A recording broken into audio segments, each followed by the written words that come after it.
US President Donald Trump says the ceasefire with Iran is, quote, on life support with a 1% chance of survival.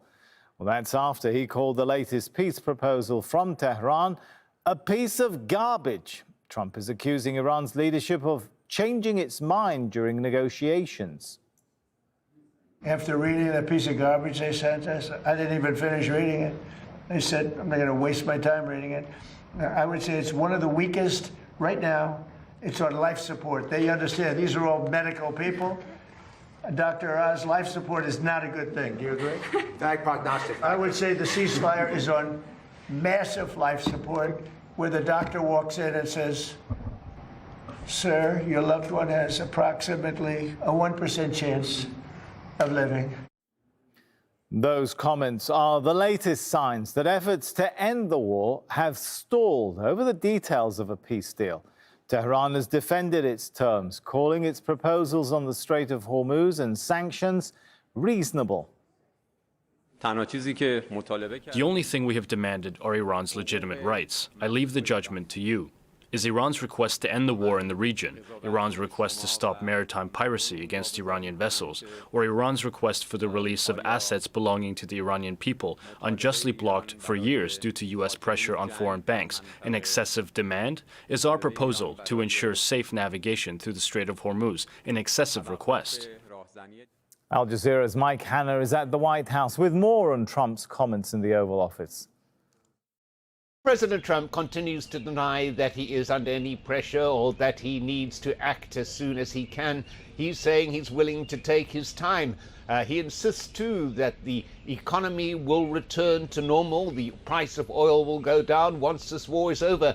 Yet no idea when this war is going to be over. And that's of great concern to Americans who are seeing their price of living go up. It's not just the price of fuel at the gas stations. It's also the price of everyday items, which are increasing because of the increased cost of diesel fuel, which leads to an increased cost on transport, and of course leads to an increased price of goods that Americans are buying from the shelves. So there is an awareness among the public of this economic problem that has resulted from the war that President Trump started, and there could well be a political cost to this for President Trump and his Republican Party, because many Americans, in fact the majority of Americans, hold President Trump responsible for the war and for the dire economic situation in which they increasingly find themselves. Iran's parliament speaker is a key member of Tehran's negotiating team. Now, he says the U.S. must accept the rights of Iranian people in negotiations. In a post on X, Mohammad Baghir Ghalibaf says there is no alternative but to accept the rights of the Iranian people as laid out in the 14-point proposal. Any other approach will be completely inconclusive, nothing but one failure after another. The longer they drag their feet, the more American taxpayers will pay for it. Al Jazeera's Tawheed Asadi reports from Tehran. He says the US and Iran are stuck in a diplomatic standoff. There are so many sticking points when it comes to the Strait of Hormuz and the US blockade on Iranian ships and vessels, and of course when it comes to the nuclear dossier of the country, as well as the frozen assets and sanction relief issue, and ballistic missiles, Iran's regional relations, war reparations.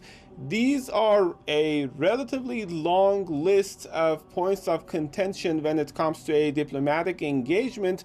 And to that, we should add two important factors. First, the cloud of mistrust that is out there when it comes to Tehran's vantage point pertaining to any rapprochement or diplomatic engagement with Washington. And that is partly coming from a historical context in which Tehran was negotiating with the United States not once but twice over the past less than a month, while the country faced an unprecedented all of a sudden campaign of airstrikes. And to that also we have to add the parallel military rhetoric that we hear from Tehran over the past few days and weeks, and they are saying that they're trying to preserve the maximum level of preparation for any scenario of confrontation. At this point, the situation looks to be wake, and we have to keep waiting to see whether or not diplomacy is going to be given sufficient chance to resolve all these controversial issues between Tehran and Washington. Toida Sadi, Al Jazeera, Tehran. Well, let's bring in now Giorgio Cafiero. He's the CEO of Gulf State Analytics. That's a Washington, D.C.-based geopolitical risk consulting firm. He joins us live from Washington, D.C. Good to have you with us. So what happens now to behind-the-scenes diplomacy after Donald Trump's comments of life support? Yeah, thank you for having me back on the program. Always good to be with you. I think obviously Pakistan and other countries that have been playing mediator roles are going to continue to try to do what they can to make diplomacy possible and to try to see to it that the U.S. and Iran can make the certain compromises that are necessary for a deal to become viable. But I think there's no doubt that right now the talks are in a deadlock. It's a very dangerous situation. The understatement of the century is that the ceasefire is very fragile. So there is a real concern that without the two sides moving closer to some sort of an agreement, any minor miscommunication, slight miscalculation could result in the war restarting at any point. Georgia, even without a miscalculation, listening to what the U.S. president said about a 1% chance, basically, the ceasefire can survive, do we get the impression that he's not going to wait for a miscalculation? He's actually thinking about resuming the attacks, the U.S. attacks on Iran? Well, I'm inclined to bet that probably between now and the upcoming trip that Trump takes to China, he's not going to want to restart the war with Iran. I think that could certainly happen at some point, maybe a little bit later on. But I think this kind of language from Trump, using this figure 1%, I think this is Trump, the classic Trump, trying to sort of intimidate the Iranians, scare them into thinking that unless they capitulate to the White House's maximalist demands, that their country is going to get hit again. This is very much Trump's style, trying to use the threat of overwhelming military force to get other countries to budge. I think, however, it's quite clear that the Iranians do not cave to these sorts of tactics.